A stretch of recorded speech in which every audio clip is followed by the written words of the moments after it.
지금은 10시 41분.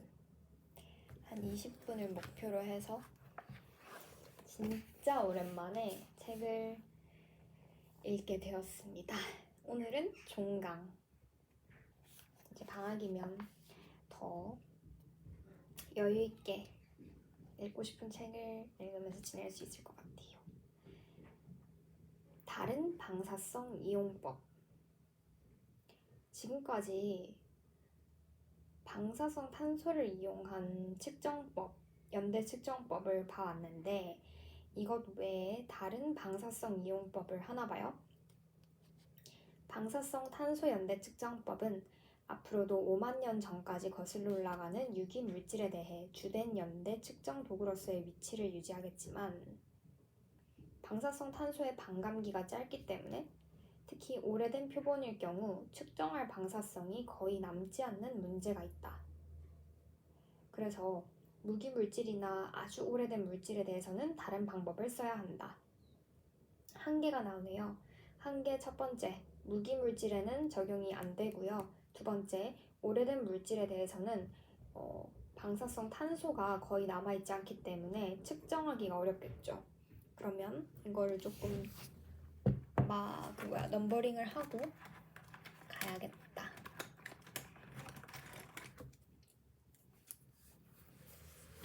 냠냠냠냠냠냠.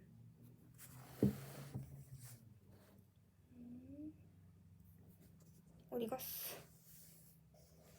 첫 번째, 무기물질은 안 되고, 두 번째, 아주 오래된 물질도 안 된다는 한계가 있네요. 그 다음, 그중 가장 중요한 것들 역시 방사성 이용법, 즉 자연 방사성 붕괴 현상에 근거를 둔 방법이다. 그러나 이것들은 방사성 탄소의 5730년이라는 반감기보다 아주 훨씬 긴 반감기를 가진 방사성 동위원소들을 이용한다. 그래야겠지. 아까 반감기가 짧아서 이런 한계가 있었으니까. 근데 이것들은 두 가지 약점을 갖고 있다. 근데도 약점이 있다네. 첫 번째로는 탄소보다는 고고학적 정황 속에서 발견되는 경우가 많이 드문 원소들에 의존한다는 거. 그리고 둘째로는 반감기가 길다는 건 대개 그만큼 연대 측정값이 덜 정확하다는 뜻이다. 역시 모든 데는 다 장단점이 있네요. 이번에 들어가게 될 방사성 연대 측정법은 반감기가 길다라는 장점은 있지만 두 가지의 약점을 가지고 있다고 하네요.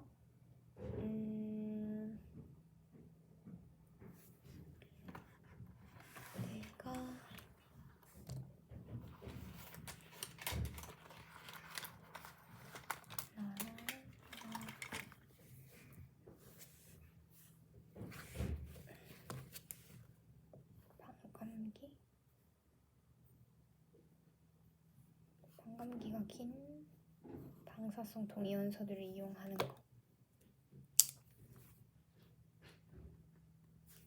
두 가지의 약점이 있대요. 첫 번째,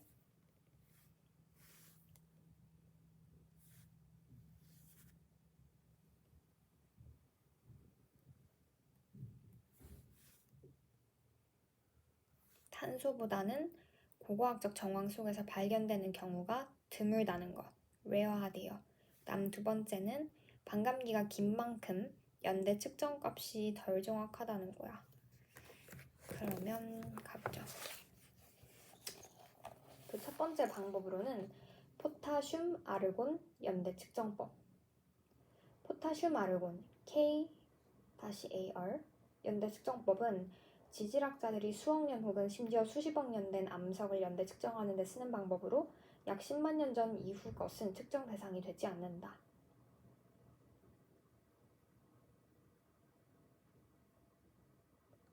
포타슘 아르곤 연대 측정법은 화산암 속에 든 방사성 동위원소 포타슘이 불활성 기체인 아르곤으로 일정하나 아주 느리게 자연 붕괴한다는 원리에 기초를 둔다. 다시 포타슘이 아르곤으로 느리게 자연 붕괴하는 원리에 기초를 둔대요. 좋아. 그러면 40K, 이게 포타슘인가 보다. 40K의 붕괴율, 즉 반감기는 대략 13억 년임을 알고 있기 때문에 10g 정도의 암석 표본 안에 갇힌 40아르곤의 양을 계측하면 그 암석 현성 연대의 주산치가 나온다. 오케이.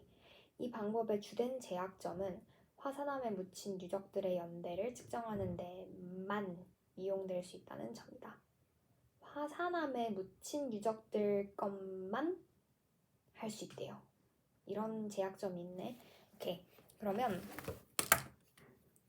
첫 번째 우리가 들어간 포타슘 아르곤 연대 측정법이라는 거는 포타슘이 아르곤으로 변하는 그 원리에 기초를 두는데요.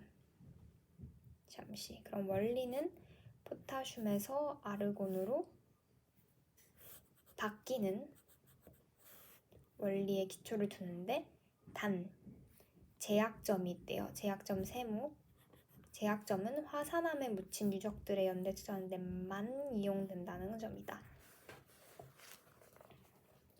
연구소에서 얻은 연대값은 사실 화산암층을 형성하기에 이른 화산 폭발이라는 지질학적 사건의 연대이다.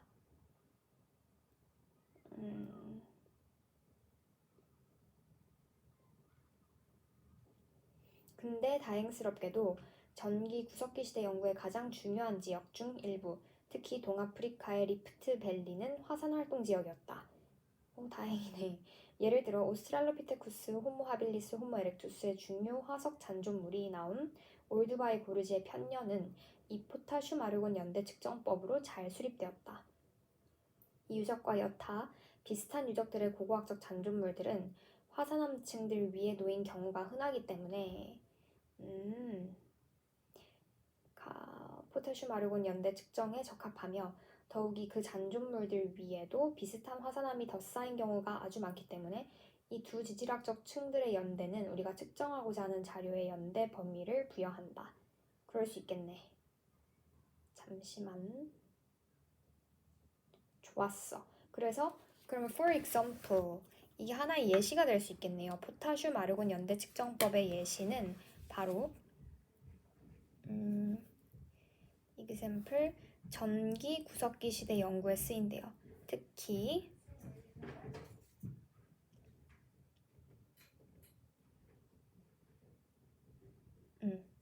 동아프리카 리프트밸리 화산활동 지역 괄호 열고 괄호 닫고.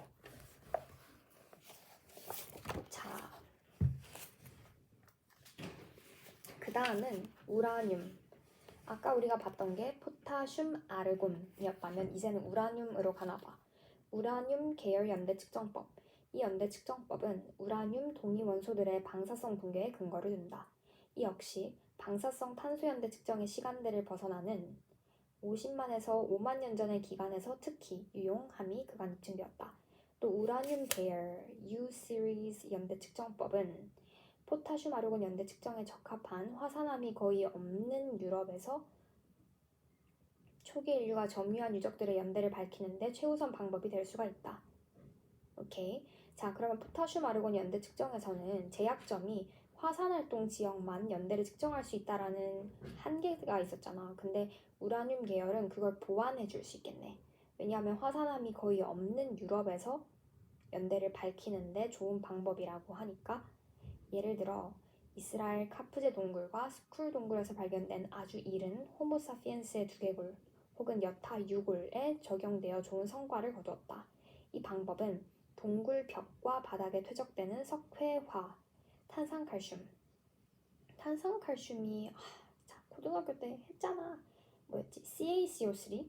맞을 거야. CA가 2 플러스고 CO3가 2 마이너스니까 CaCO3가 아마 탄산칼슘일 겁니다. 그 탄산칼슘의 형성 시점을 측정하며 그래서 흔히 유물과 뼈 같은 어떤 물질이라도 이 석회화층 속에 묻히거나 탄산칼슘 퇴적물로 이루어진 두 층 사이에 묻힌 경우는 그 연대를 측정하는 데 쓸 수 있다는 거야. 잠시만요. 오케이. 또 이빨도 이 방법으로 연대를 측정할 수 있는데 이빨이 묻힌 뒤 수용성 우라늄이 그 속으로 확산되기 때문이다. 초정밀 연대치는 예컨대 10만 년 된 표본에 대해 1000년 이하의 오차 범위를 수반하는 정도이며 이 방법은 동일 자료에 대해 전자스핀 공명법을 적용한 연대로 비교 확인할 수 있다.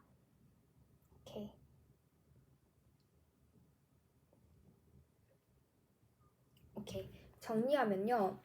우라늄 어디 갔어?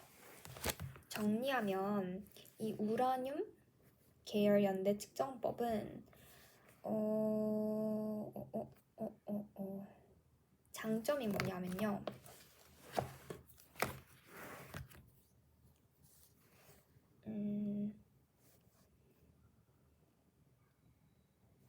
바로 포타슘 아르곤 연대 측정을 못하는 화산암이 없는 지역에 할 수 있다는 거야.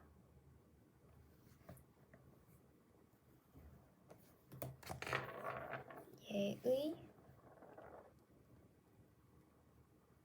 제약점 보완. 근데 특히 어떤 거를 잘한대? 특히 탄산칼슘.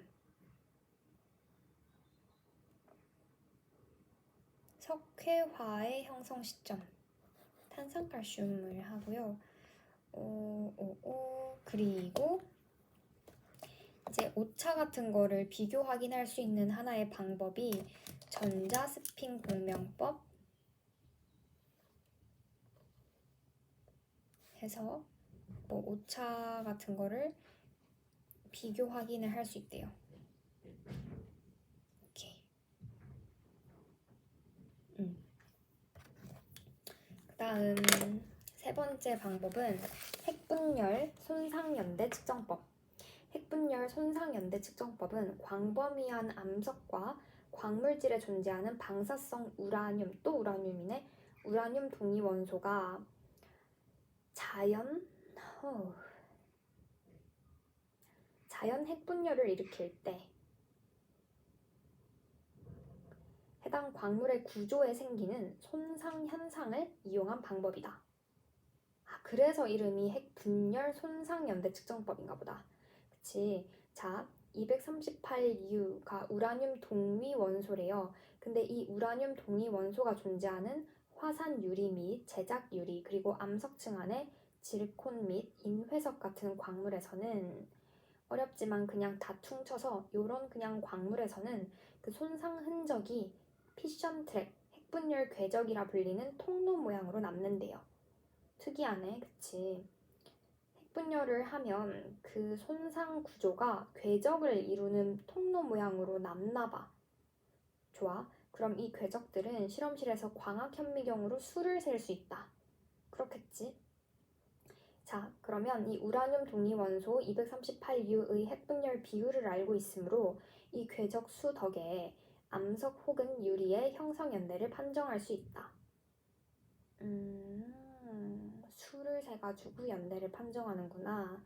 자, 이 경우 그 방사성 시계는 흑요석의 경우처럼 해당 광물이 자연적으로 형성되거나 일반 유리의 경우처럼 제작되면서 0에 맞추어진다. 방사성 시계가 0에 맞추어지는 방법이 뭐 흑요석처럼 자연적으로 형성이 되거나 아니면 일반 유리처럼 제작을 해서 시계를 0에 맞춘대요. 말이 너무 어려운데? 이 방법은 암석에 고고학적 증거가 들어있거나 가까이 위치해서 측정에 적합한 경우 적용하면 유용한 연대를 얻을 수 있는데 미쳐버리겠구만. 왜 이렇게 문장이 어렵지? 탄자니아 올두바이 고르지와 같은 초기 구석기 유적들에 적용되어 성공을 거둠으로써 포타슘 아르곤 측정 연대와 기타 측정 연대를 독립적으로 확증해 주었다. 잠시만요.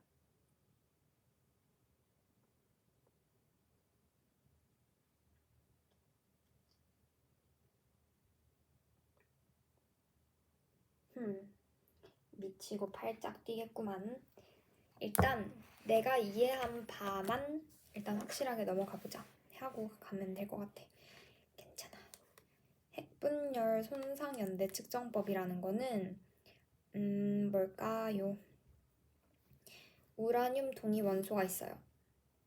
방사성 우라늄 동위원소 238U가 자연 핵분열을 일으킬 때요, 그 광물의 구조에 어떤 손상 현상을 일으켜서 궤적을 만드는데 그게 통로 모양으로 남는데, 그러면 그 통로 모양 궤적, 핵분열 궤적의 수를 세는 거예요.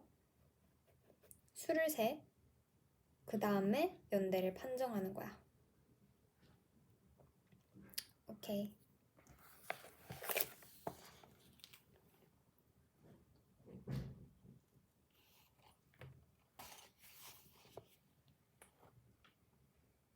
그러면 여기 정리해 주신 거에서 정리를 하고 넘어가 볼게.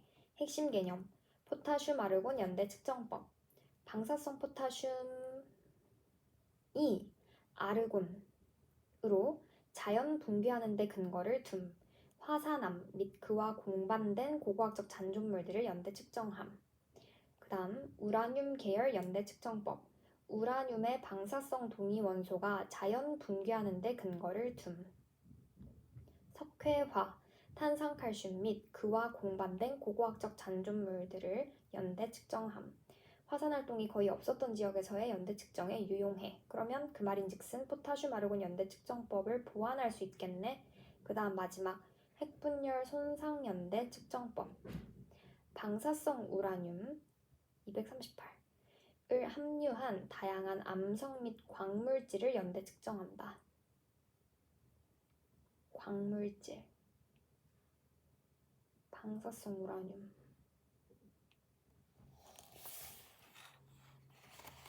오케이. 그리고 여기에 어떤 작은 그림을 넣어 주셨는데, 여기 보시면 이게 이제 포타슘 아르곤 연대고요. 이게 우라늄 연대고, 이게 핵분열 손상 연대인데, 각각이 보면 이게 지금 좌우 반전으로 보여서 안 보일 수 있겠지만 연대를 측정할 수 있는 범위가 다르다는 거를 보여주시려 했던 것 같아요.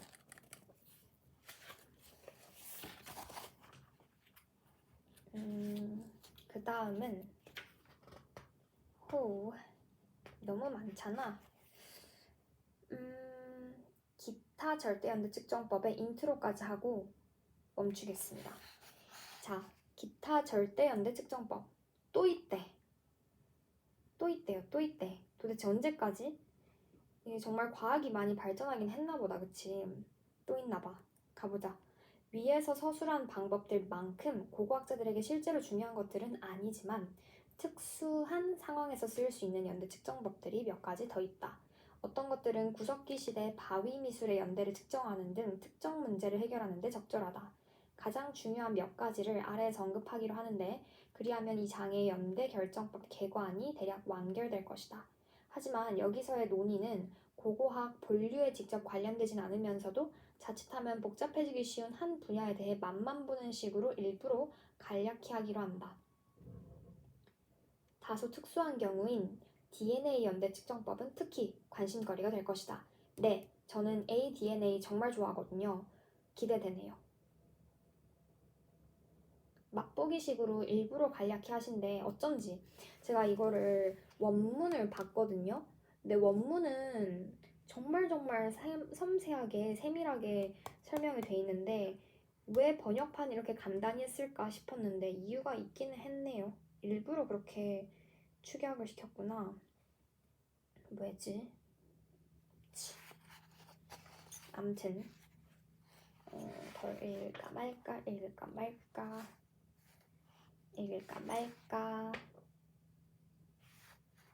근데 저는 DNA 연대 측정법 좋아하니까 얘가 제일 마지막에 설명이 되어 있지만 이거를 하고 다음 시간에 앞에 거를 한 방식으로 할게요. DNA 연대 측정법. 이 방법은 분자 유전 학자들이 다소 특수한 목적으로 이제 막 쓰고 있는 참이다. ADNA. 이들은 살아있는 인간 집단으로부터 추출한 DNA 표본을 이용하여 특히 주민 이주 같은 인구 관련 사건들의 연대를 측정한다. 이들은 유전자 돌연변이 비율에 대한 전제들을 이용하면서 새로운 유전자 범주들의 출현 연대를 대략 측정할 수 있으므로 우리 종의 아프리카 외부 확산 등과 같은 중요 과정에 대해 연대를 부여할 수 있다. 연대 측정 자료는 발굴된 옛 표본들이 아니라 바로 살아있는 사람들 속의 정보가 제공한다. 즉, 우리 몸속의 과거인 것이다. 번역이 뭔가 좀 마음에 안 드는데요.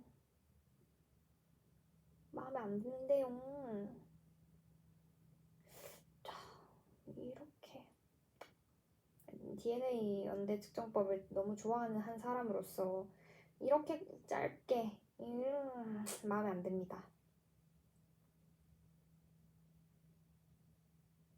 아니 얼마나 재밌는데 왜 이것밖에 설명 안 해주셨지?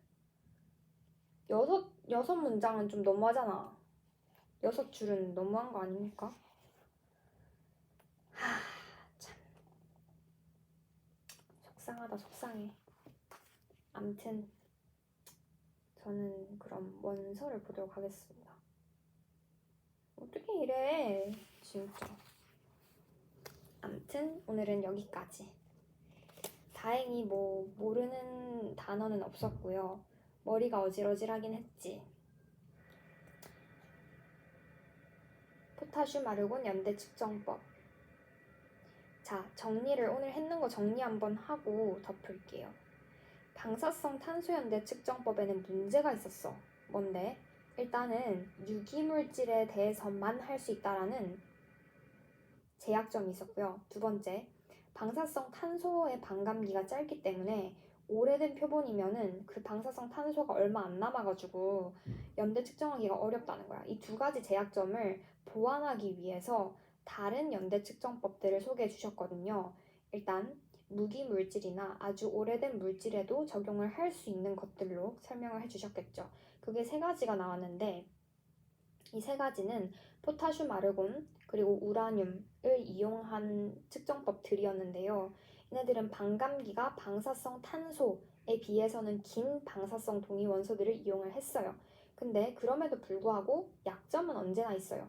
뭐냐? 첫 번째, 탄소보다는 일단은 드문 원소들이라는 거야. 듣기만 들어도 탄소는 우리가 많이 들어봤잖아요. 이산화탄소 많이 들어봤는데 포타슘 아르곤, 우라늄 굉장히 생소하잖아요. 생소한 만큼 실제로 고고학적 정황 속에서도 생소한 원소들이기 때문에 일단 그런 제약점이 있고요. 두 번째는 반감기가 길면은 뭐 오래된 표본을 연대 측정하는 데는 좋기야 하겠죠. 근데 측정값이 덜 정확하다. 즉 오차 범위가 좀 크다는 거예요. 그래서 그 첫 번째 측정법이 포타슘 아르곤 연대 측정법이었는데 이거는 포타슘이 아르곤으로 변하는 원리를 이용을 한 거예요. 근데 제약점은 화산암에 묻힌 유적들 혹은 그 공반 물질만 연대를 측정할 수 있다는 제약점이 있어요. 제약점이 너무 크다. 근데 뭐 화산이 뭐 어디 흔한가? 그치? 그 다음 두 번째는 우라늄 계열 연대 측정법인데 얘는 또 석회화 탄산칼슘이 있는 곳에서만 이용을 하나 봐요. 너무 시끄러운데? 아무튼 그래서 석회동굴 안에서 뭔가 출토된 그런 유적들의 연대를 측정하는 데 좋겠죠. 네, 얘는 우라늄 계열을 이용을 한 거였고요. 마찬가지로 또 우라늄을 이용한 마지막 방법은 핵분열, 손상 연대 측정법인데요. 얘는 우라늄 동위 원소가 자연적으로 핵분열을 일으킬 때 그 광물에 손상을 일으킨대요. 근데 그 손상 생김새가 통로 모양의 궤적을 띠는 거야. 그래서 그 통로 모양의 개수를 세는 거죠. 그 개수를 세면 그 핵분열은 일정 비율로 일어나나 봐요. 그래서 핵분열 비율을 우리가 이미 알고 있기 때문에 그 수를 세면 연대를 판정할 수가 있대요. 그리고 마지막으로 제가 그냥 끼워 넣은 DNA 연대 측정법. 얘는 특징이 과거의 어떤 표본을 대상으로 하는 게 아니고 실제 살아있는 사람들의 DNA를 추출을 해가지고 과거랑 비교를 하는 그런 방법인가 봐요. 끝. 그러면 안녕.